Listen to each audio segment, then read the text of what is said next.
Alright guys, a quick one. Here, I'll detail how to remove payment method on Google Play. So if at the end of this you found this often informative, please don't forget to like and then subscribe. Now, to remove your payment method from your Google Play account, then this is what you need to do. First, go ahead and open the Google Play application. Click on the profile picture at the top right. Locate and click on Payment and Subscriptions. Then locate Payment Methods and click on it. Once you selected payment method, hang on, then you should see all your payment method here. Now, to delete any of the payment methods, go ahead and click on More Payment Settings. Now, once you click on More Payment Methods, you'll be taken to your Payment Center. Click on the menu at the top left, then click on Payment Method.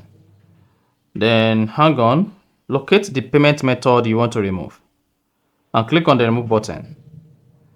Then go ahead and click on Remove from the pop to remove the payment method, and then if you see the payment method removed, go ahead and repeat this on all other payment methods you have in the Google Play Store, and then you are good. So that is exactly how to remove payment method on Google Play.